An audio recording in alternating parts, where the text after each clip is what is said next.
পৃথিবীতে কেউ ছিলাম না, কেউ থাকবো না, এই কথা শেষ কথা না। আমাদের না থাকার পিছনে কিছু কারণ ছিল। আমরা পৃথিবীতে আছি, এর পিছনে কিছু কারণ আছে। আবার ভবিষ্যতে থাকবো না, এইটার পিছনে কিছু কারণ আছে।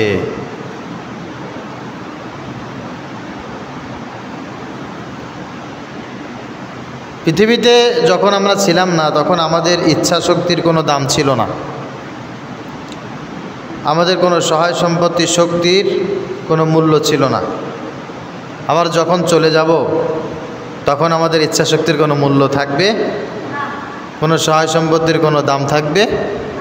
মাঝখানে যেই সময়টি আমরা আছি, আমাদের এখন সব কিছুর দাম আছে। আলহামদুলিল্লাহ বলেন। এখন যারা আমরা সুস্থ আছি, বেঁচে আছি, সহায় সম্পত্তি নিয়ে আমরা দুনিয়ায় জীবনযাপন করছি, ইচ্ছা করলে আমরা অনেক নেকির কাজ করতে পারি, ইচ্ছা করলে অনেক গুনাহের কাজ করার সুযোগ আছে। তো এই কাজগুলির একদিন হিসাব দিতে হবে। যে কাজগুলির হিসাব দিতে হবে, এই কাজগুলির অনেক প্রকারভেদ আছে। একটা মানুষের কাজ শিখতে 2, 4, 5 বছর সময় লাগে। যে বাচ্চাটার বয়স 5 বছর, সে অনেক কাজ করতে পারে। এই জিনিস ওখানে নিতে পারে, ওখান থেকে ওখানে নিতে পারে। কাজ শিখতে 4-5 বছর সময় লাগে। যারা কথা বলে, কথা শিখতে 2 বছর সময় লাগে। 2 বছরে একটা বাচ্চা কথা বলতে পারে। কিন্তু কোন জায়গায় কোন কথা বলতে হয়, এইটা শিখতে সারা জীবন কেটে যায়।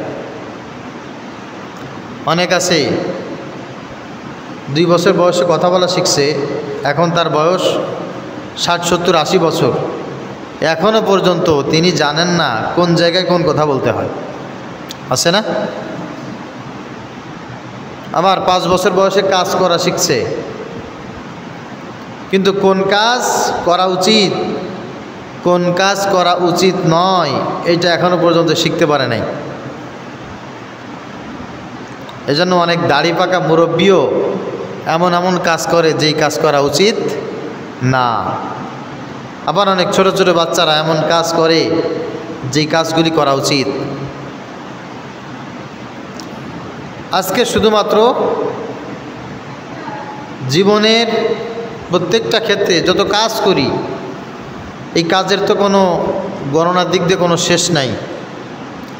অনলি 4টি কাজ নিয়ে কথা হবে আজকে। কয়টা কাজ? সবাই বলেন। 4টি করণীয় কাজ, খুবই গুরুত্বপূর্ণ 4টি কাজ। এই 4টি কাজকে ছেড়ে দিয়ে কোনো মানুষ ভালো কাজের মানুষ হতে পারে না, ভালো মানুষের অনুসারী হতে পারে না, আল্লাহর কাছে সৎ আমলের যেই লিস্ট আছে তাদের কাতারে নাম লেখাইতে পারে না। এই 4টি কাজ শুধু আমাদের নবীর কাজ না। এই পৃথিবীতে আল্লাহ পাক রব্বুল আলামিন যত নবী এবং রাসূল প্রেরণ করেছেন, সকল নবী এবং রাসূলদের দ্বারা আল্লাহ তাআলা এই 4টি কাজ করিয়েছেন। সুবহানাল্লাহ বলেন। এমন কোন নবী পৃথিবীতে আসেন নাই যেই নবী এই 4টি কাজ করেন নাই। আমরা আমাদের নবীকে অনুসরণ করতে গিয়ে এমন কিছু কাজ করি যেই কাজ হযরত ঈসা আলাইহিস সালামের সময় ছিল না। হযরত ঈসা আলাইহিস সালামের উম্মতেরা এমন কিছু কাজ করেছে যেটা মুসা আলাইহিস সালামের সময় ছিল না। মুসা নবীর উম্মত এমন কিছু কাজ করেছে ইব্রাহিম আলাইহিস সালামের সময় ছিল না। এরকম এক একজন নবীর শরীয়ত ভিন্ন ছিল, তাদের কাজ কর্মপদ্ধতি আলাদা আলাদা ছিল, কিন্তু প্রত্যেকটি নবীর ব্যাপারে আল্লাহ পাক রব্বুল আলামিন 4টি কাজকে সেম করেছেন, আবশ্যক করেছেন। সুবহানাল্লাহ। এই 4টি কাজের গুরুত্ব কম না বেশি? সবাই বলতে হবে, কম না বেশি? অনেক বেশি। এই 4টি কাজের ভিতরে নেই, তারপরেও বুঝতে সহজ হবে সেই জন্য বলছি। প্রত্যেকটি নবীর মুখে দাড়ি ছিল। এটা শুধু আমাদের নবীর সুন্নাত না, প্রত্যেকটি নবীর মুখে কি ছিল? দাড়ি ছিল। যার কারণে দাড়ি সাধারণ কোনো সুন্নাত না, অসাধারণ সুন্নাত, সকল পয়গম্বরদের সুন্নাত। এটাকে অস্বীকার করা, এটাকে তিরস্কার করা আল্লাহ পাক রব্বুল আলামিনের ফাইনাল নাফরমানির সমান। কোনো নবী হাফ প্যান্ট পরেন নাই, সবাই সতর ঢেকে কাপড় পরেছেন। সব নবী সতর ঢেকে কাপড় পরেছেন। এই জন্য এটার গুরুত্ব অনেক বেশি না? বেশি। ঠিক তদ্রূপ 4টি কাজ প্রত্যেকটি নবীদের ব্যাপারে আবশ্যক ছিল। এই 4টি কাজ সম্পর্কে আজকে কথা বলবো। আল্লাহ পাক রব্বুল আলামিনের কাছে তাওফিক কামনা করছি, আল্লাহ তাআলা যেন আমাদের সবাইকে শুনে বুঝে আমল করার দান করেন, আমল করার তৌফিক দান করেন। সকলে বলি আল্লাহুম্মা আমিন। হযরত আবু আইয়ুব রাদিয়াল্লাহু তাআলা আনহু থেকে বর্ণিত, তিনি বলছেন, قال رسول الله صلى الله عليه وسلم أربع من سنن المرسلين। হযরত আবু আইয়ুব রাদিয়াল্লাহু তাআলা আনহু বলেন, নবীজি সাল্লাল্লাহু আলাইহি ওয়াসাল্লাম থেকে আমরা বলতে শুনেছি, তিনি বর্ণনা করেছেন, 4টি কাজ এমন ছিল যা প্রত্যেকটি রাসূলের জন্য আল্লাহ পাক রব্বুল আলামিন সুন্নাত করেছিলেন। প্রত্যেকটা রাসূলের জন্যই 4টি কাজকে সুন্নাত করা হয়েছিল। আর পৃথিবীতে যত মানুষ কিয়ামত পর্যন্ত আসবে, আল্লাহ পাক রব্বুল আলামিন তার প্রত্যেকটি গোলামের ভিতরে এই 4টি সুন্নাতের পরিপূর্ণ আমল তিনি দেখতে চান।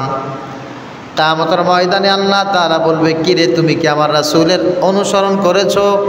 ব্যক্তি যদি বলে, হ্যাঁ আল্লাহ আমি তোমার রাসূলের অনুসরণ করেছি, আর এই 4টি কাজ যদি তার ভিতরে পাওয়া না যায়, আল্লাহ পাক রব্বুল আলামিন সেই দিন ডেকে ডেকে বলবে, বান্দা তোমার ভিতরে এই 4টি কাজ পাওয়া যায় নাই, তার মানে হলে আমি যেই সমস্ত নবী এবং রাসূলদেরকে পৃথিবীতে প্রেরণ করেছি, আসলেই তুমি তাদেরকে অনুসরণ করো নাই, তার মানে তুমি আসলেই আমার কথা মানো নাই।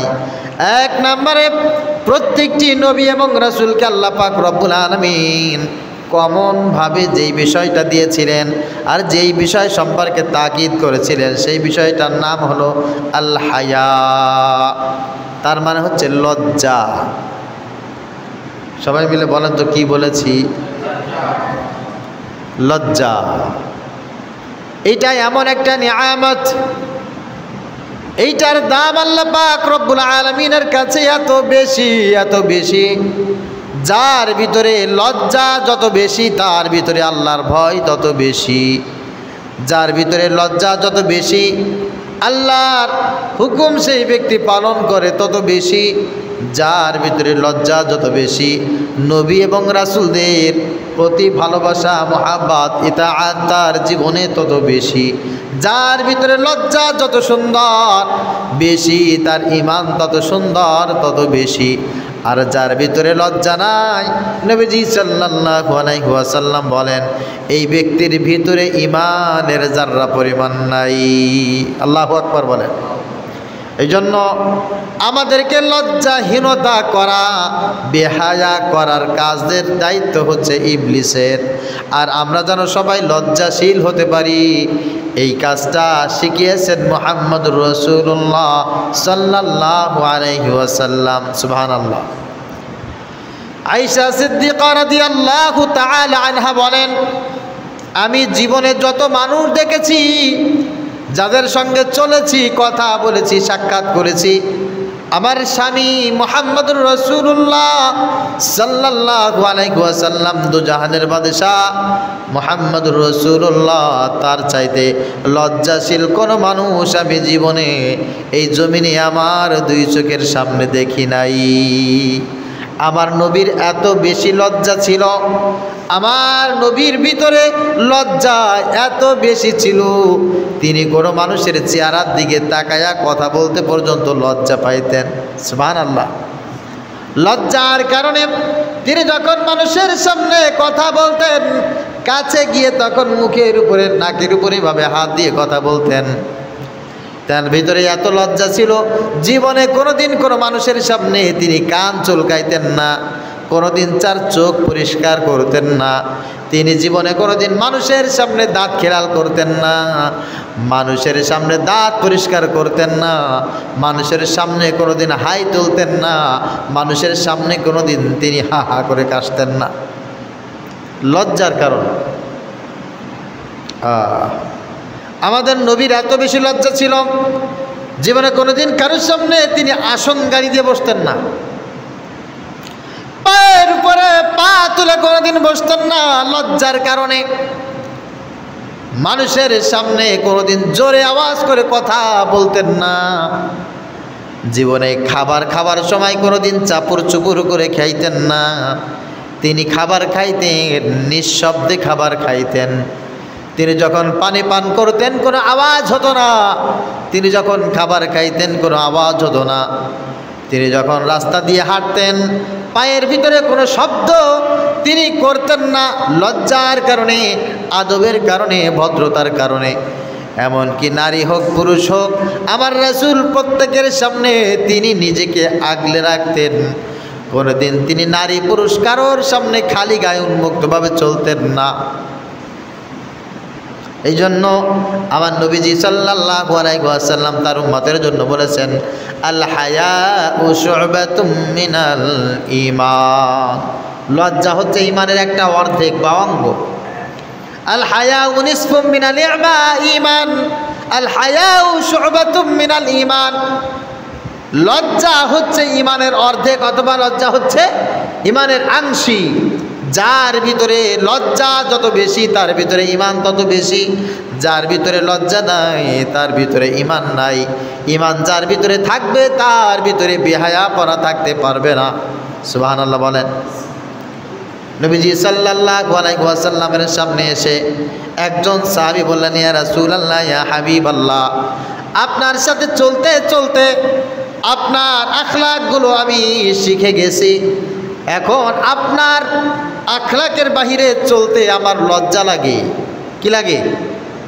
সবাই বলেন, লজ্জা লাগে। ইয়া রাসূলুল্লাহ, আগে টুপি মাথায় দিতাম না, টুপি মাথায় দিয়ে হাঁটতে লজ্জা লাগতো, এখন খালি মাথায় রাস্তা দিয়ে যাওয়ার সময় আমার লজ্জা লাগে। আগে জুব্বা গায়ে দিতে পারতাম না, লজ্জা লাগতো, এখন জুব্বা সুন্নাতি পাঞ্জাবি না পরলে আমার লজ্জা লাগে। ইয়া রাসূলুল্লাহ, আগে মেসওয়াক ব্যবহার করতাম না, মেসওয়াক পকেটে রাখলেই লজ্জা লাগতো, টিস্যু পকেটে রাখলে লজ্জা লাগতো, এখন মেসওয়াক ব্যবহার না করলে, টিস্যু কাছে না রাখলে লজ্জা লাগে।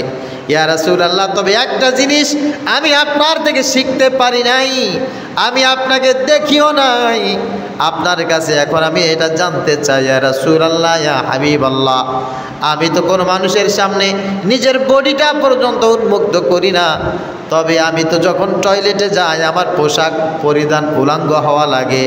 ইয়া রাসূলুল্লাহ, আমি টয়লেটে গিয়ে একা একা যখন আমার কাপড় উঁচু করি তখন আমার লজ্জা লাগে।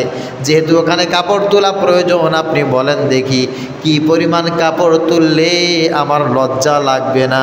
নবীজি সাল্লাল্লাহু আলাইহি ওয়াসাল্লাম বললেন, তুমি যখন টয়লেটে বসবে তখন তোমার হাঁটু আগলা করবে না, তোমার সতর আগলা করবে না, তোমার গোপনাঙ্গ জানো পরিষ্কার মতো কেউ বাহির থেকে দেখতে না পায়, এমনভাবে তুমি টয়লেটে বসবে।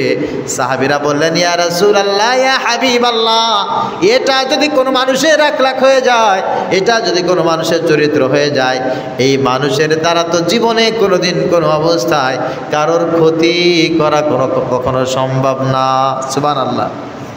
এই জন্য লজ্জা এটা সব নবীদের সুন্নাত।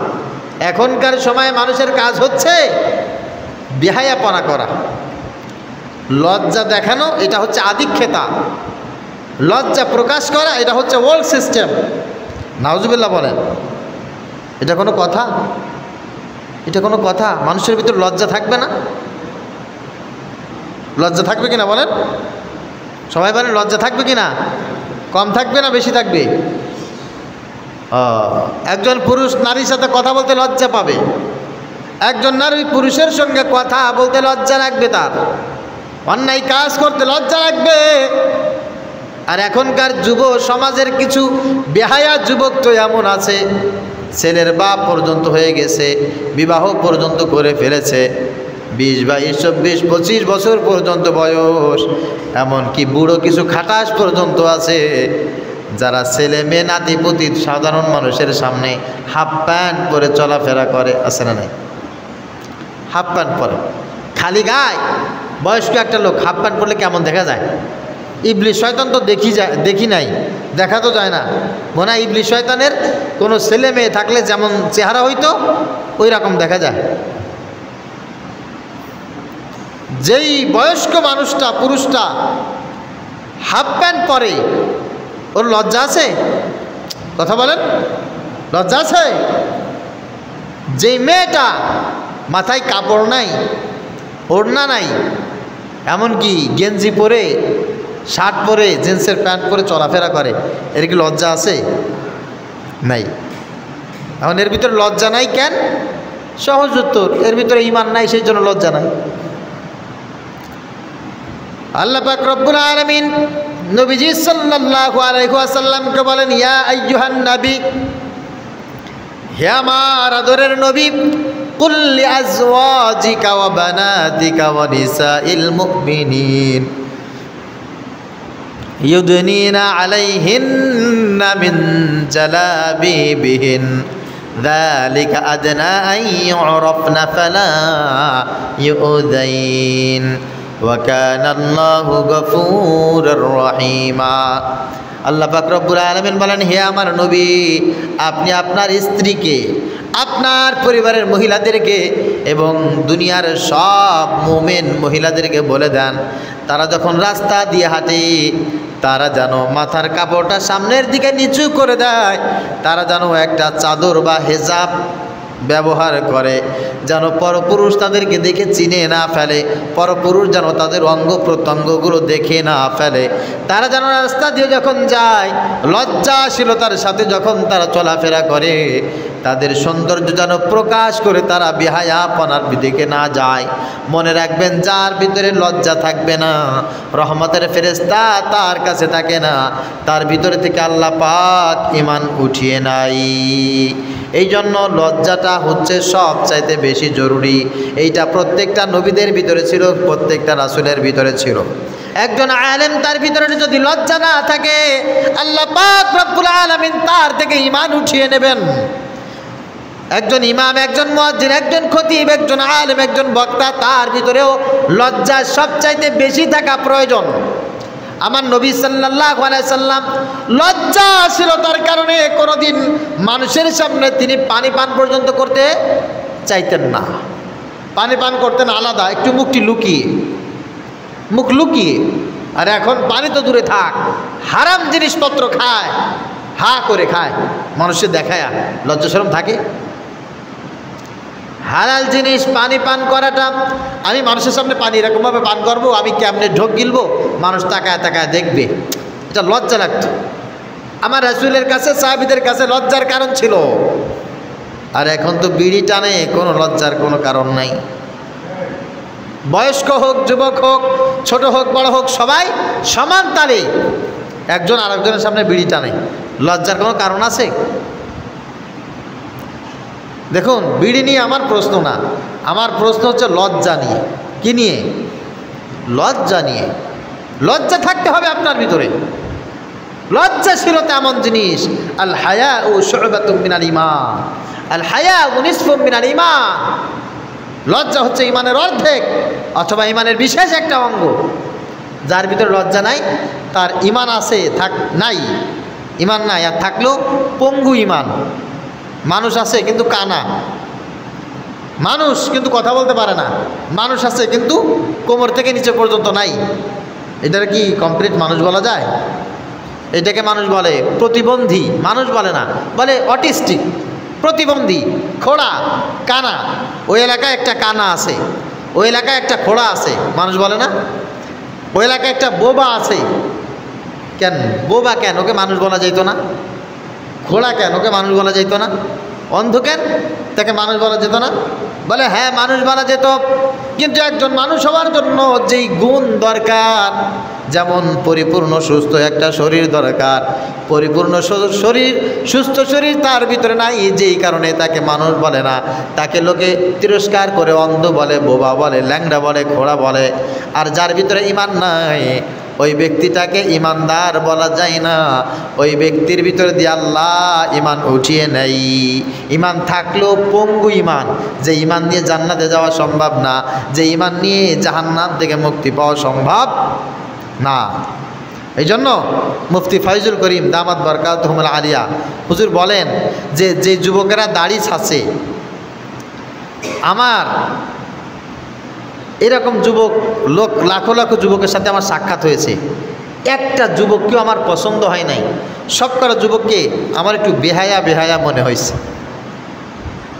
খারাপ ব্যবহার করি নাই, তুমি যুবক মানুষ দাড়ি ছাড়ছো কেমনে? আমার রাসূলের মুখে দাড়ি ছিল, প্রত্যেক নবীদের মুখে দাড়ি ছিল, তুমি দাড়ি ছাড়ছো কেমনে? অথচ এই যুবকদের ভিতরে ভালো ভালো স্ট্যান্ডার্ড, একেবারে ফিজিক্যাল কমপ্লিট সেট আপ, এমন সুঠাম দেহের অধিকারী যুবক ছিল, তাদেরকে দেখে আমার ভালো লাগে নাই। আবার এমন এমন যুবক দেখেছি তাদের মুখে দাড়ি, কালো বিশ্রী চেহারার ভিতরে কোনো সৌন্দর্য নাই, তারপরেও কোনো একটা যুবককে আমার খারাপ লাগে নাই। কারণ ওই যুবকের মুখে যেহেতু আল্লাহর নবী সাল্লাল্লাহু আলাইহি ওয়াসাল্লামের সুন্নতি দাড়ি আমি দেখতে পেয়েছি, তার চেহারার ভিতরে এমন একটা নূর চমকাইতেছিল, যার কারণে সেই যুবকের প্রতি আমার ভালোবাসা জন্মেছে। সুবহানাল্লাহ। এই জন্য আমাদের সবার লজ্জাশীল হতে হবে। অনেকে আছে যা তা বলে গালি দেয়, অশ্লীল কথা বলে। নবীজি সাল্লাল্লাহু আলাইহি ওয়াসাল্লাম সম্পর্কে আয়েশা সিদ্দিকা রাদিয়াল্লাহু তাআলা আনহা বলেন, লাম ইয়াকুল রাসূলুল্লাহি সাল্লাল্লাহু আলাইহি ওয়াসাল্লাম ফাহিশান ওয়ালা মুতাফাহিশান ওয়ালা লাআনা। আমার নবী লজ্জা তার ভিতরে এত বেশি ছিল, উনি জীবনে কোনোদিন কোনো অশ্লীল শব্দ জবান দিয়ে প্রকাশ করেন নাই। একটা অশ্লীল শব্দ জীবনে উনি জবান দিয়ে ব্যবহার করেন নাই। ওয়ালা মুতাফাহিশান, জীবনে কোনোদিন কারো থেকে একটা অশ্লীল শব্দ তিনি তার নিজ কানে শ্রবণ করেন নাই। লজ্জার কথা কোনোদিন বলেন নাই, লজ্জার কথা কোনোদিন শ্রবণও করেন নাই। খারাপ কথা, বেফাহেশ কথা জবান দিয়ে বলেন নাই, আর জীবনে কোনোদিন তার কান দিয়ে বেফাহেশ কথা শোনেন নাই। আমাদের যুবক আছে, যুবতী আছে, সারাদিন অশ্লীল কথা বলাকে পছন্দ করে, আবার অশ্লীল কথা শ্রবণ করাকেও তারা পছন্দ করে। নাউজুবিল্লাহ বলেন। ওয়ালা লাআনা, জীবনে কোনোদিন কাউকে গালি দেন নাই, অভিশাপ দেন নাই, অভিশাপ দিতেন না, উনি লজ্জা করতেন। আমি তারা কিভাবে গালি দিই, কিভাবে গালি দেওয়াটা খারাপ কাজ না, এটা লজ্জার ব্যাপার না। ইন্নামা কানা ইয়াতাবাসসাম, আয়েশা সিদ্দিকা বলেন আমার রাসূল সব সময় মুস্কি মুস্কি হাসতেন, গাম্ভীর্য থাকতেন, এমন উচ্চ স্বরে কখনো হাসতেন না যে হাসির কারণে সবাই আওয়াজ শুনবে। এমনভাবে হাসতেন, এই জায়গায় হাসলে ওইখান পর্যন্ত শোনা যায় কে যেন হাসতেছে। আমার নবীজি জীবনে কোনোদিন এমনভাবে হাসেন নাই, এমনভাবে হাসেন নাই যে হাসির কারণে তার জিহ্বার গোড়া আলা জিহ্বা দেখা যায়। নবীজি বলতেন আমি এত বেশি করে লজ্জাশীল আল্লাহ তাআলা আমাকে বানিয়েছেন, আমি সব সময় মুস্কি হাসি। মুস্কি হাসি কেমন? কোনো শব্দ নাই, কোনো আওয়াজ নাই, ঠোঁটটা দেখলে গালটা দেখলে বোঝা যায় লোকটা হাসতেছে, হালকা করে দাঁতটা একটু প্রদর্শিত হয়, আর কোনো জিনিস দেখা যায় না। আমার রাসূলের চরিত্র ছিল এমন। এই জন্য নবীজি সাল্লাল্লাহু আলাইহি ওয়াসাল্লামের উম্মত যারা হবে তারা হবে এই গুণের অধিকারী। তারা কখনো কোনো অবস্থায় লজ্জাহীনতার বাইরে যাবে। মনে থাকবে তো ইনশাআল্লাহ? আল্লাহ তাআলা মনে থাকার তৌফিক দান করুক, সকলে বলি আমিন। 2 নম্বরে আবু আইয়ুব আনসারী রাদিয়াল্লাহু তাআলা আনহু বলেন সব নবীদেরকে আল্লাহ পাক রব্বুল আলামিন যেই গুণ দিয়েছিলেন তার ভিতরে দ্বিতীয় নাম্বারটা হচ্ছে আত-তাআত্তুর। সকল নবী তাদের শরীর দিয়ে সুঘ্রাণ বের হতো। সুবহানাল্লাহ বলেন। সব নবী তাদের শরীর থেকে কি বের হতো? সুঘ্রাণ বের হতো। সব নবী মাথায় তেল মাখতেন, সব নবী পায়ে তেল দিতেন, আর মাথা থেকে পা পর্যন্ত সব নবী আতর ব্যবহার করতেন, সুগন্ধি ব্যবহার করতেন। এমন একটা নবী পৃথিবীতে ছিল না যেই নবীর শরীর দিয়ে, মুখ দিয়ে, কান দিয়ে, মাথা দিয়ে, বগল দিয়ে দুর্গন্ধ বের হবে, এমন একজন নবী পৃথিবীতে ছিলেন না। সুবহানাল্লাহ। সুতরাং নবীর উম্মাত যারা হবে, আদর্শবান ভালোবাসার উম্মাত যারা হবে, তাদের শরীর থেকে কিন্তু দুর্গন্ধ বের হতে পারে। কথা বলেন, খুব খেয়াল করেন। এরকম সংখ্যা বর্তমানে কম না বেশি? কথা বলেন, অনেক বেশি, অনেক বেশি।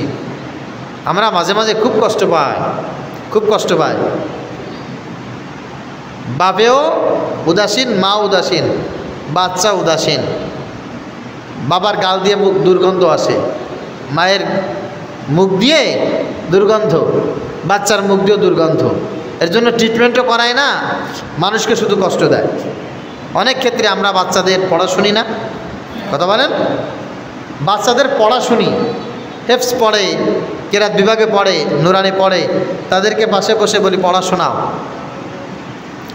তো মুখ দিয়ে দুর্গন্ধ বের হয়, বমি চলে আসে, আর একদিক তাকায় শুয়ে শুয়ে পড়া শুনতে হয়। ওর পড়া যতক্ষণ শেষ না হয় শুধু আস্তাগফিরুল্লাহ বলে, আল্লাহ এ কেন যে পড়া শেষ হয় না, কেন যে আমার দাদা যায় না।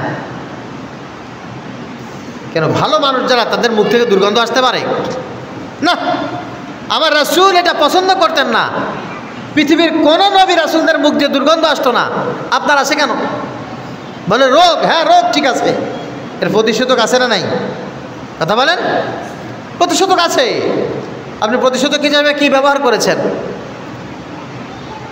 অনেকে আছে যখন বাসে চড়ি, ট্রেনে চড়ি, তখন অনেকের মোজায় দুর্গন্ধ এমন ভূত পালায় যায়, আছে না এরকম অসভ্য একটা? কেন পায়ে এরকম দুর্গন্ধ হবে কেন? বলে আপনার রোগ আছে। হ্যাঁ রোগ আছে, ঠিক আছে, এই রোগের প্রতিষেধক নাই, প্রতিষেধক নাই।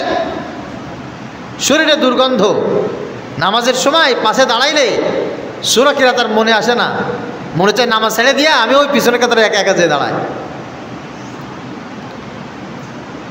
কোনো ইমানদার, কোনো মুসলমানের মুখে দুর্গন্ধ থাকবে, পায়ে দুর্গন্ধ থাকবে, বগলে দুর্গন্ধ থাকবে, যার কারণে অন্য মানুষ কষ্ট পাবে, এটা হতে পারে না। অনেকে আছে 1000 টাকা দিয়া, 2-4-5 হাজার টাকা দিয়া জুতা কেনে, প্যান্ট কেনে, ওই খাটাস, ওই উল্লুক জীবনে কোনোদিন 200-500 টাকা দিয়ে একটা আতর কেনে না, আছে না নাই? অথচ আতর কিনা প্রত্যেকটা নবীর সুন্নাত, প্রত্যেকটা নবীর সুন্নাত। আতর ব্যবহার করতে হবে। এমন কোনো তালেবুল ইলম যেন না থাকে যার কাছে আতর থাকবে না, প্রত্যেকে আতর ব্যবহার করবে। কমপক্ষে মসজিদে আসার সময় সামান্য একটু লাগাই দেবে, দুর্গন্ধ যেন না হয়। জুমার দিনে মসজিদে আসবেন, আতর ব্যবহার করে আসবেন। এত মানুষের ভিতর আপনি যাচ্ছেন, আপনার শরীরে যদি গন্ধ আসে লজ্জা লাগবে না আপনার? আরেকজনে আপনাকে মনে মনে গালি দেবে, বকা দেবে, খারাপ লাগবে না? সেন্ট ব্যবহার করবেন, আতর ব্যবহার, অ্যালকোহল ফ্রি যে সেন্ট আছে এগুলি ব্যবহার করবেন, আতর ব্যবহার করবেন। মনে থাকবে ইনশাল্লাহ। কথা বলেন, মনে রাখবেন। আবার অনেকে চুলেও পর্যন্ত এই পরিমাণ দুর্গন্ধ, উকুনও আসে না ওর চুলে, উকুনও আসে না। নবীজি সাল্লাল্লাহু আলাইহি ওয়াসাল্লাম সম্পর্কে আমার সাহাবীরা বলতেন, আমার রাসূল যখন গরমের ভিতরে রোদের তাপে কাজ করতেন, কাজ করার পর যখন তিনি বিশ্রামে যেতেন, শরীর দিয়ে টপ টপ টপ টপ করে ঘাম পড়তো, আর আমরা সাহাবীরা আল্লাহর রাসূলের ঘামটা শিশিতে ভরে রাখতাম। যখন নবীজি আমাদের সামনে থাকতেন না, তখন আমরা এই ঘামটা শরীরের ভিতরে আতর হিসাবে ব্যবহার করতাম। সুবহানাল্লাহ। যেই রাসূলের গায়ের ঘাম আতর হিসাবে সাহাবীরা ব্যবহার করতেন। শুধু তাই না, একবার তো এক সাহাবী নবীজি সাল্লাল্লাহু আলাইহি ওয়াসাল্লামের কাছে বসে আছেন। নবীজি সাল্লাল্লাহু আলাইহি ওয়াসাল্লামের কাছে একটা পেয়ালা নবীজি বললেন এই পেয়ালাটার পানিটা বাহিরে ফেলে দাও।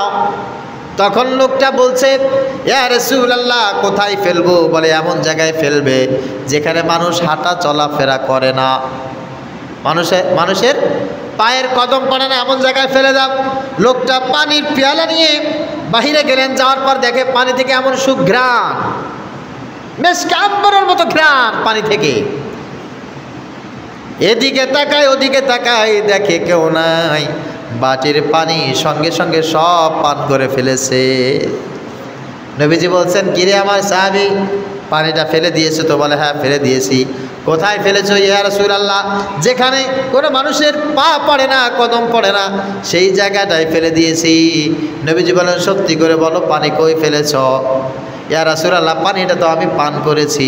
নবী বললেন তুমি কি জানো এটা কিসের পানি? না জানি না, জানি না। বিশ্বনবী সাল্লাল্লাহু আলাইহি ওয়াসাল্লাম বলেন ওইটা হচ্ছে আমার প্রস্রাব ছিল, তবে তুমি এটা পান করে চিরতরে জাহান্নামের আগুন তোমার জন্য তুমি হারাম করে ফেলেছ। সুবহানাল্লাহ, হারাম করে ফেলেছ।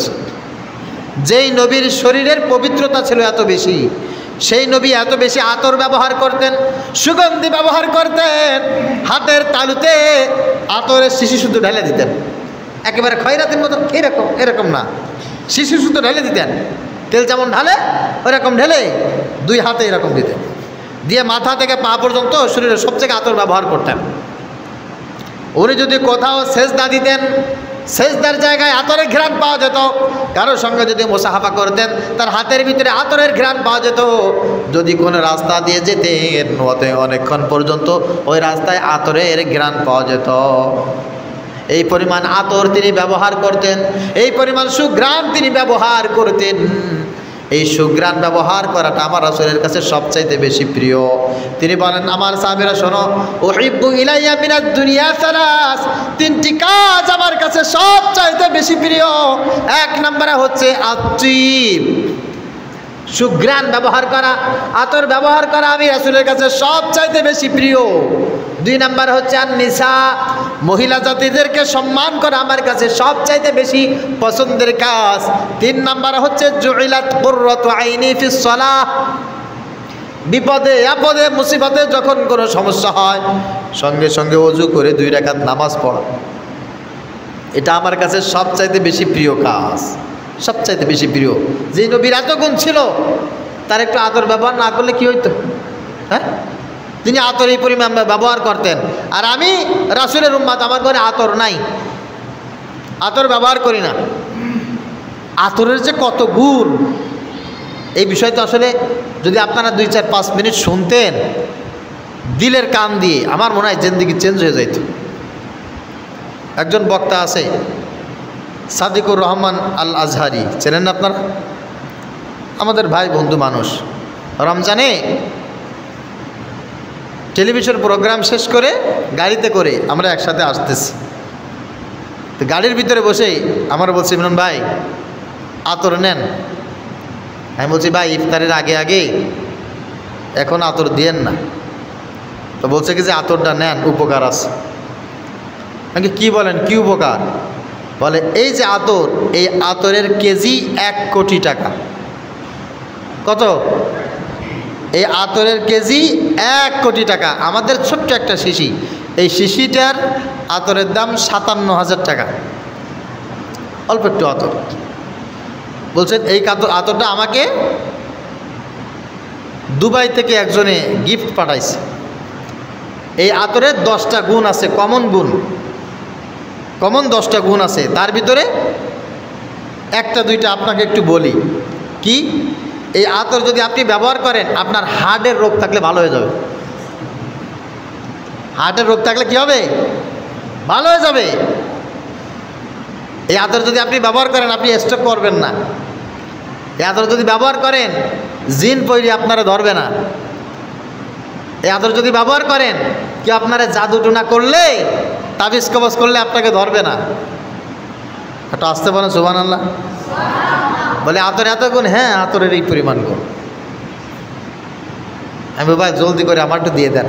বলে আপনি এটা নিয়ে যান। আমি না, নেওয়ার দরকার নাই, আপনাকে একজন হাদিয়া দিচ্ছে, দেবেন কেন, লাগাই দিচ্ছে। যারা সুগন্ধি ব্যবহার করে দেখবেন এদের কাছে বদজিন শয়তান আসে না, এদের আসলেই তারা সুস্থ থাকে, ভালো থাকে। সর্বশেষ যারা সুগন্ধি ব্যবহার করে, কবলাল মাউত রহমতের ফেরেশতা হাজির হয়ে যায়, ইমানের সাথে তার মৌত নসিব হয়ে যায়। এই জন্য নবীজি সাল্লাল্লাহু আলাইহি সাল্লামের এই সুন্নাত সুগন্ধি ব্যবহার করা আমাদের প্রত্যেকের কর্মে পরিণত হোক। প্রত্যেকটা ছোট বড় নারী পুরুষ সবাই যেন আমরা সুগন্ধি ব্যবহার করতে পারি, দুর্গন্ধ থেকে যেন আমরা বাঁচতে পারি, আল্লাহর রহমত যেন আমরা অর্জন করতে পারি। নিয়াত করবেন তো ইনশাআল্লাহ? নিয়াত আছে? হ্যাঁ, আল্লাহ তাআলা তৌফিক দান করুন। আবার আতর দুই একটা এমন আছে ওইগুলো ব্যবহার করেন না, যা মানে আতর মাখলে সবাই খাইছে রে মাবুদ, তুই কবরস্থান তো উঠে আছে কেনা, এরকম তো একটা আছে না। উপকারী দেখেন আর একটু ভালো দেখেন। 3 নম্বরে আবু আইয়ুব আনসারী রাদিয়াল্লাহু তাআলা আনহু বলেন, নবীজি সাল্লাল্লাহু আলাইহি সাল্লাম বলেছেন, 3য় নম্বরে সব নবীদের যেই গুণ ছিল, যেই সুন্নাত ছিল, সব নবী যেটাকে মারাত্মকভাবে পছন্দ করতেন, আমার নবীও যেটা সব চাইতে বেশি পছন্দ করতেন, সেই জিনিসটার নাম হচ্ছে সিওয়াক, মানে হলে মেসওয়াক।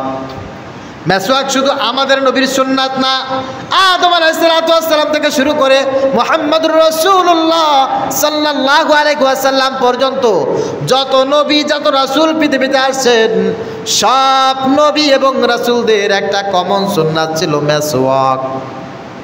যে ব্যক্তি মেসওয়াক করবে, নবীজি সাল্লাল্লাহু আলাইহি ওয়াসাল্লামের সুপারিশ মৌতের পর তার জন্য সহজ। একটু আসতে বলেন, এটা কি ছোটোখাটো কোনো কথা বললেন নাকি আপনি? শুন, মেসওয়াক তো এমন একটা জিনিস আমার মনে হয় যে সবসময় রাখাই দরকার, রাখাই দরকার। হেরেম শরীফ, আলহামদুলিল্লাহ, আল্লাহর শুকর, একেবারে কাবা শরীফের সামনে প্রথম কাতারেই আল্লাহ পাক রব্বুল আলামিন নামাজ পড়ার তৌফিক একাধিকবার দিয়েছেন। কাবা শরীফের সামনে নামাজ পড়ার সময় কিছু বিষয় মাথায় রাখতে হয়। তা হচ্ছে, একবার যদি কারোর ওযু ছুটে যায়, ওরা নামাজ ওই ওক্তে জামাতে আর পড়া হবে না, কারণ ওখান থেকে বের হওয়া খুব কঠিন, আর বের হয়ে বাইতুল খালা বা ওযুখানা যেখানে যাবে ওখান থেকে ফিরে এসে জামাত পাওয়া অনেক কঠিন। আর ওখানে তো আজানের সাথে সাথে জামাত শুরু হয়ে যায়, সে জোহর হোক, আসর হোক, মাগরিব হোক, এশা হোক, আজান শেষ জামাত শুরু হয়ে যাবে।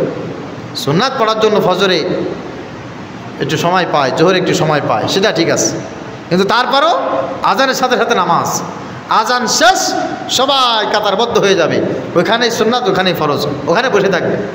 এই জন্য সামনের কাতারে নামাজ পড়তে গেলে এইখানে এই মুরব্বী যারা হজে যায়, ওদের সেই রুহ আল্লাহ তাআলা রাখে নাই যে সামনের কাতারে দাঁড়ায় নামাজ পড়বে, এই সাহস যত বড় মুরব্বীও করবে না। ঠেলাগুতো খাইলে যদি একবার উজু চলে যান, নামাজ শেষ, ওখান থেকে ব্যাক করে আসতে পারবে না। আর ওই ঠেলাগুতো খাবার মতো ইমান, ওই সামনের কাতারে পড়ার মতো ইমান নাই, মুরব্বী নাই। এজন্য বুড়ো হয়ে হজে যাওয়ার চিন্তা ফিকির বাদ দেন। বুড়ে হয়ে যাবেন, তারপর হজে যাওয়ার চিন্তা ফিকির করে একা টোটাল বাদ দিয়ে দেন। শুধু শুধু কষ্ট দেবেন মানুষকে, কাজের কাজ কিচ্ছু হবে না, আল্লাহ যদি দয়া করে মাফ করে আর কি, এই আর কি। যাই হোক, ওইখানে বসে আজান হয়ে গেছে, ওই অ্যারাবিয়ান বা ওই বিশ্বের লোকজন মুসলমানেরা পকেট থেকে মেসওয়াক বের করে সব সমানতালে মেসওয়াক করা শুরু করে দিচ্ছে। সুবহানাল্লাহ বলেন। চিন্তা করেন তো, কাবা শরীফের সামনে ওই জায়গায় দাঁড়িয়ে নামাজের ইকামত দেবে, এখন মেসওয়াক করতেছে, লজ্জা লাগে? লজ্জা লাগে না। আর আমি যদি এখন এই জায়গায় বসে মেসওয়াক করি, আপনাদের মতো মুসাল্লি কবে কি হুজুরে দেন কেমন ব্যাককল, এই মসজিদে বসে মেসওয়াক করে, আছে না এরকম? মেসওয়াক করতে করতে যদি কেউ মসজিদের ভিতরে ঢোকে, আপনাদের মতো কিছু জ্ঞানী লোক বলবে, কী রে ব্যাককল নাকি, মেসওয়াক করতে করতে মসজিদে আসে, হ্যাঁ মসজিদের ভিতরে বসে মেসওয়াক করে, বলবে না? অথচ ভাই এটা আমার রাসূলের সুন্নাত, এটা কাছে থাকবে, নামাজের আগে 2 বার মেসওয়াক করবেন, আপনার এই নামাজের যে সওয়াব হতো সাধারণভাবে তার চাইতে 70 গুণ বেশি সওয়াব হবে একটু মেসওয়াক করলেই। সুবহানাল্লাহ। যেমন তোমার দুর্বল হাদিস এটা না, সব নবীদের সুন্নাত ছিল মেসওয়াক। মেসওয়াকের গুরুত্ব সৌদি আরব গেলে বোঝা যায়। এই জন্য আপনাদেরকে মেসওয়াক করার জন্য বলতেছি। অনেকে বলবে যে হুজুর বিরাস করি তো। ভাই বিরাস কয়বার করেন? ওই সকালে একটু, রাতে একটু, কথার কথা। কিন্তু মেসওয়াক তো কমপক্ষে 5 ওয়াক্ত নামাজের আগে 5 বার। আর 1 কোটি বার বিরাস করলেও ওই সওয়াব হবে না একবার মেসওয়াক করলে যে সওয়াব হবে। আলহামদুলিল্লাহ আমি 5-6 বছর হয়েছে বিরাস টোটালে বাদ দিয়ে দিছি। 5-6 বছর বিরাস কিনি না, মেসওয়াক দিয়ে আলহামদুলিল্লাহ চলতেছে। নিয়াত আছে একেবারে মৌত পর্যন্ত আর বিরাস কিনবো না। যে কদিন বেঁচে আসি মেসওয়াক থাকবে, 8টা-10টা মেসওয়াক থাকবে। কয়টা? 8টা-10টা মেসওয়াক থাকবে। ঘরে একটা, বালসির নিচে একটা, অফিসে 2টা, 3 জামার পকেটে 3টা থাকবে। সমস্যা কি? এইরকম যেন না হয় যে জামা ভুল করে পরি নাই, মানে আর একটা পরে আসছি সেজন্য যে মেসওয়াক ভুলে গেছি, এখন মাদ্রাসায় আছি মেসওয়াক ভুলে গেছি। আমি যে ব্যাগ নিয়ে সফরে যাই সেই ব্যাগের মধ্যে 2টা থাকবে। সুন্নাতের কদর, সুন্নাতের কদর। আরেকটা কথা, সফরে ব্যাগের ভিতরে মেসওয়াক রাখছি, আর একটা নিয়াত করেছি যদি এই সফরে আমার মৌত হয়ে যায়, তো আমার মৌত হয়ে যাওয়ার পর মনে করেন অস্বাভাবিক মৃত্যু হলো। পাকিস্তানের জুনায়েদ জামশেদ বিমানে ব্লাস্ট হয়ে মারা গিয়েছিল। মরে যাওয়ার পরে তার শুধু কয়লাযুক্ত শরীর ছিল, আর কিছু ছিল না। তো যদি আমাদের মৃত্যু এরকম হয়, দাড়ি পুড়ে গেছে, টুপি পুড়ে গেছে, জামা পুড়ে গেছে, এখন এটা মুসলমান না হিন্দু বোঝা যায় না। যদি এরকম হয় কি করবেন? ব্যাগটা যদি পাওয়া যায়, কাছে একটা মেসওয়াক যদি পাওয়া যায়, মনে করতে হবে না রে এই লোকটা তো মেসওয়াক ব্যবহার করতো, তার মানে কি? সবাই বলেন শুধু মুসলমান, খাঁটি মুসলমান। সুবহানাল্লাহ। এই জন্য মেসওয়াকের গুরুত্ব যাদের ভিতরে আছে, আল্লাহ নবী সাল্লাল্লাহু আলাইহি ওয়াসাল্লাম বলেন সব নবীদের মুহাব্বত আল্লাহ পাক রব্বুল আলামিন তার দিলের ভিতরে ঢুকিয়ে দিয়েছেন। মেসওয়াক সম্পর্কে 19টি উপকারিতা আছে। কয়টা? 19টা। মতান্তরে 100টা উপকার আছে মেসওয়াক ব্যবহার করার। সবচাইতে ছোট যেটা, তা হচ্ছে কোনো ব্যক্তি যদি নিয়মিত মেসওয়াক করে তার ঈমানের সাথে মউত নসিব হয়ে যাবে। শরীরের 99% রোগ দূর হয়ে যাবে যদি কোনো ব্যক্তি নিয়মিত মেসওয়াক করে। আল্লাহ তাআলা আমাদেরকে আমল করার তৌফিক দান করুন। 4 নম্বরে আবু আইয়ুব রাদিয়াল্লাহু তাআলা আনহু বলেন, নবীজি সাল্লাল্লাহু আলাইহি ওয়াসাল্লাম বলেছেন, সব নবীদেরকে আল্লাহ পাক রব্বুল আলামিন 4টি সুন্নাত তাদের দ্বারা পালন করিয়েছেন, আর তার উম্মতেরা 4টি সুন্নাত সবাই পালন করেছে। এর ভিতরে 4র্থতম যে সুন্নাত, এই সুন্নাতের নাম হলো আর-নিকাহ। বিবাহ করা হচ্ছে সব নবীদের শ্রেষ্ঠতম একটা সুন্নাত। অনেকে আছে বিয়ে করে না, আবার কয় কি বিয়ে না করলে কি আমি মুসলমান থাকতে পারবো না, আল্লাহ কি আমার গোলাম বলে পরিচয় দেবে না? না, একটা হচ্ছে বিবাহ করা, আরেকটা হচ্ছে উপযুক্ত সময় বিবাহ করা।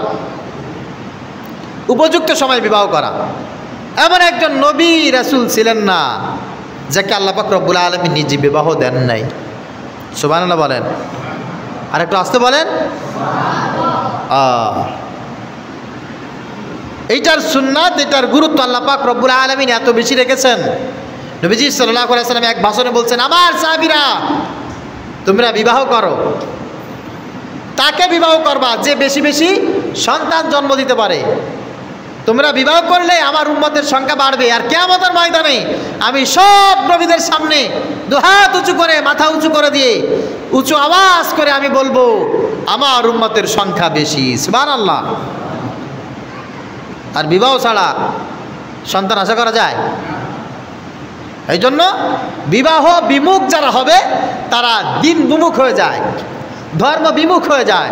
এই জন্য পশ্চিমা বিশ্বে যারা আছে ওরা দেখবেন এখন বিবাহ বিমুখ, ওরা বিয়ে পছন্দ করে না। কি করে না, বিয়ে পছন্দ করে না। এমন কি ওরা বিয়েটাকে এমনভাবে নিয়ে গেছে যে তারা এখন পুরুষে পুরুষে বিবাহ করে, নাউজুবিল্লাহ। নারীতে নারীতে বিবাহ বন্ধনে আবদ্ধ হয়। এটা হচ্ছে বিবাহের সাথে ঠাট্টা বিদ্রুপ করা, তামাশা করা। বিবাহকে তারা অস্বীকার করে ফেলেছে। আর আমাদের দেশের অনেক মানুষই এখন এই লাইনে হাঁটতেছে। অনেকে আছে আমাদের এলাকায়ও, এগুলোর কি বলে, হ্যাঁ, আই বড় বলে, বুড়ো খাটাইশ বলে, না কি জানি কয় আর কি। বিয়ে করে না কেন? বিয়ে করবি না কেন? তুই বিয়ে করবি না কেন?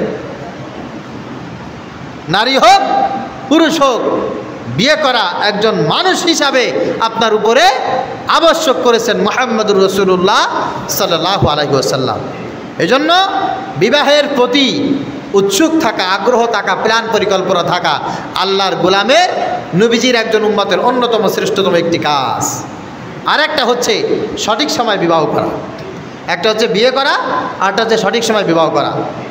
মনে রাখবেন, মনে রাখবেন, আপনার সন্তানকে যদি উপযুক্ত সময় আপনি বিবাহ না দেন, আর এর কারণে সে যত খারাপ কাজ করবে, যত সেমনির হাত ধরবে, যত স্যামনার হাত ধরবে, যত জায়গায় অপকর্ম করবে, সব গুনাহ মায়ের আমল নামায়, বাপের আমল নামায়।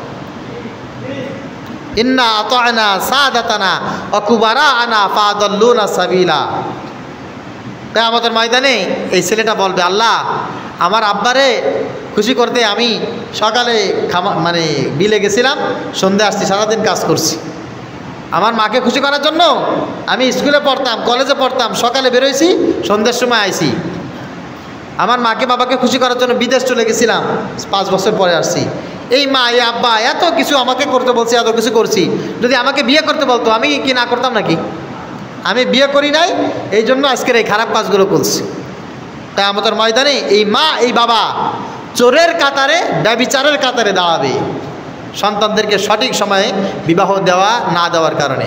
নবীজি সাল্লাল্লাহু আলাইহি ওয়াসাল্লাম বলেছেন, তোমাদেরকে বলছি শোনো, যখন কোনো সন্তান তোমাদের জন্ম হয় তখন তার আকিকা দিতে, দিন শেখাইতে মোটেও বিলম্ব করবে না।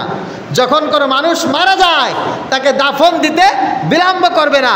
আর যখন কোনো ছেলে মেয়ে বালেগ হয়ে যায়, বিবাহের উপযুক্ত হয়, তাকে বিবাহ দিতে দেরি করবে না। আমাদের গ্রামের একটা টেন্ডেন্সি, আল্লাহ জানে এই অসভ্যতা আমি কোন মুরব্বী শেখাইছিল, কোন মুরব্বী শেখাইছিল আল্লাহ মাহবুব জানে। বুড়ো না হইলে কেউ বিয়ে দিতে চায় না। কি কইছি? বুড়ো না হইলে কেউ, ছেলের বয়স মাত্র 25, যখন বিয়ে করতে চায়। বুড়ো না হইলে কেউ বিয়ে দিতে চায় না। মেয়ের বয়স কত? মাত্র 20 বছর। কত? মাত্র 20। এখন বিয়ে দেওয়া যায় নাকি? হায় হায়, ইবলিস শয়তানে ও দূরে যায় কানে আঙ্গুল দিয়ে চিন্তা করে, আমি যে কেন ইবলিস হয়েছিলাম, কেন যে ইবলিস শয়তান হয়েছিলাম। 12 বছর, 13 বছর, 15 বছরের ছেলেরা, মেয়েরা এই পরিমাণ অপকর্ম করে, আর বাপ মা বলে এই বয়সে একটু অধিক করতে পারে, এটা কোনো ব্যাপার? হ্যাঁ, বিয়ের কথা বললে সমস্যা। মাত্র 25 বছর ছেলের বয়স, এখন এস্টাবলিশড হয় নাই। হ্যাঁ, মেয়ে মাত্র 18 বছর, 20 বছর বয়স, এখনও মাস্টার্স পাস করে নাই, এখনও ম্যাচিউর হয় নাই, এখনও কি হয় নাই? ম্যাচিউর হয় নাই। আর ওইদিকে সারা দুনিয়ার মানুষ তাদেরকে খুশি করে বেড়াচ্ছে। আস্তাগফিরুল্লাহ আল আযীম। এদেরকে দেখলে ইবলিস শয়তান পর্যন্ত লজ্জা পায়। এজন্য কষ্ট পাইলে কষ্ট পান, কিন্তু কাজটা করেন। যার ঘরে মেয়ে আছে, ছেলে আছে, সাবধান, আল্লাহর কাছে আপনাকে জবাব দিতে হবে। আর বিয়ে করার একটা ইন্টারেস্ট থাকে, একটা মিডিল টাইম সমাজ থাকে। বিয়ে কোনো আবেগের বিষয় ছাড়া বিবেকের বিষয় নয়। যারা বিবেক জাগ্রত করে বিবাহ করতে চাইবে এদের কপাল পুড়ে যাবে, এদের কপাল পুড়ে যাবে। বিয়ে হচ্ছে আবেগের বিষয়। দেখবেন কিছু বুড়ো খাটাস বিয়ে করে, সব শেষ করে ফেলছে, এখন বিয়ে করে। যে বয়সে ওর নাতি পুতি কোলে করে নিয়ে চলার সময়, সেই বয়সে ছোট্ট একটা মাইয়ে কোলে নিয়ে রাস্তা দিয়ে হাঁটে। আর বাড়ি যায়, যাওয়ার পরে ও সারাদিন কাজ করছে, বয়স এখন 60। বয়স কত? 60 বছর। এখনও থাকবে, নাতিপুতি থাকবে, 6 মাসের মাথায় 2 মাসের মাথায় বেড়াইতে আসবে, কান্দের নিয়ে গড়বে, খাটা মানে খালাস। আর 60 বছর, ওর ছেলের বয়স 6 মাস, বিছানায় প্রস্রাব করে, রাতের বেলা বিছানায় প্রস্রাব করছে, আর বোরে ধরে পিটায়। অমুকের বাচ্চা, মায়া কান্দে, সল কান্দে, সারাদিন কাজ করেছি, ছেলে তো কানবে, ছেলের বয়স 6 মাসও কানবে না। মেয়ের বয়স 6 মাসও কান্না করবে না, তা কী করবে? এই বিছানায় প্রস্রাব করছে কেন? 6 মাসের বাচ্চা বিছানায় প্রস্রাব করবে না, করবে কোথায়? এখন ওর বয়স তো 60 হয়ে গেছে, ওর বয়স যদি এখন 25 হতো, এটা ওর কাছে কোনো ব্যাপার ছিল বলেন? 25 বছরের টকবকে যুবক, ওর বাচ্চা প্রস্রাব করেছে, ওর মেয়ে কান্না করছে, আলহামদুলিল্লাহ ওখান থেকে উঠিয়ে বাচ্চাকে খাতা কাপড় চেঞ্জ করে আবার ঘুমিয়ে দিত। যুবক থাকলে কোনো সমস্যা নাই। বুড়ো বয়সে ধরে বিয়ে করতে গেছে কেনা? বিয়ে করার বয়সকে আল্লাহ বুড়ো বয়সে করছে নাকি? পৃথিবীর সমস্ত নবী রাসূল তারা 25-এর আগে বিয়ে করেছেন। আমাদের নবী সাল্লাল্লাহু আলাইহি ওয়াসাল্লাম তিনি বিবাহ করেছেন 25 বছর বয়সে। যাকে বিবাহ করেছেন তার বয়স ছিল 40, খাদিজাতুল কুবরা রাদিয়াল্লাহু তাআলা আনহা। এই জন্য এই বিষয়ে খুব বেশি সতর্ক হবেন। কিয়ামতের আগে এই জমিনে সবচাইতে বেশি অপকর্ম ছড়িয়ে পড়বে, তা হচ্ছে বিয়ে বহির্ভূত অপকর্ম। মানুষের ভিতরে যত অশান্তির কারণ থাকবে, সবচাইতে মারাত্মক অশান্তির কারণ থাকবে এই সমস্যাটা। আর এই চরিত্রহীনতাটা এমন বড় একটা খারাপ, যাদের বিয়ের আগে এই সমস্যাটা থাকে, মানে দেরি করে বিয়ে করছে, এর আগে বিয়ে করছে, এর আগে কি ছিল? নবী ছিল না ফেরেশতা ছিল? এদিক ওদিক গেছে না? এদিক ওদিক যাওয়ার যে অভ্যাস থাকে, এটা বিয়ের পরে কোনোদিন চেঞ্জ হয় না, কোনোদিন চেঞ্জ হয় না। এই অপকর্মই খারাপ অভ্যাস যার ভিতরে থাকে, এ চেঞ্জ হয় না। ও বিয়ের পরেও সেই তালে ছেলে হোক মেয়ে হোক সুসম্পর্ক চালাতেই থাকে, চালাতেই থাকে, চালাতেই থাকে, চালাইতে চালাইতে চালাইতে চালাইতে এই জন্য পরকীয়ার সংখ্যা বেড়ে যায়, সংসার ভাঙনের ধাস বাড়তে থাকে, এই লাইন লম্বা হতে থাকে। আর অল্প বয়সেই, অল্প বয়স বলবো না, ম্যাচিউর বয়সে 20 থেকে 22 এরকম বয়সে যদি ছেলেরা বিবাহ করে, সংসারের প্রতি টান থাকে, ছেলে মেয়েদের ভবিষ্যৎ নিয়ে প্ল্যান পরিকল্পনা থাকে এবং নিজের ফিউচার সম্পর্কে তার যথেষ্ট ধারণা থাকে, এদিক ওদিক চোখ দেওয়া, দানাই পানা চিন্তা ফিকির করার মতো সময় থাকে না। আমি যে কথাগুলো বলেছি এই কথাগুলো আমার নয়, আমি একটি হাদিস বলেছি। মুহাম্মদুর রাসূলুল্লাহ সাল্লাল্লাহু আলাইহি ওয়াসাল্লাম এই বিষয়ে আমাদের সবচেয়ে বেশি তাকিদ দিয়েছেন। আমাদের অশান্তির কারণ হচ্ছে আমরা কোরআন থেকে, সুন্নাহ থেকে, রাসূল থেকে এই কথাগুলো শুনি না, এই কথাগুলো অ্যাকসেপ্ট করি না, আমল করি না। আল্লাহ পাক রব্বুল আলামিনের কাছে তৌফিক কামনা করছি, আমাদের পরবর্তী জেনারেশনকে যেন আমরা ইসলামী আদর্শ দিয়ে আদর্শবান মানুষ হিসাবে গড়ে তুলে সুন্দর একটি সমাজ জাতিকে উপহার দিতে পারি। আল্লাহ তাআলা সেই তৌফিক আমাদের সবাইকে দান করুন, সকলে বলি আমিন।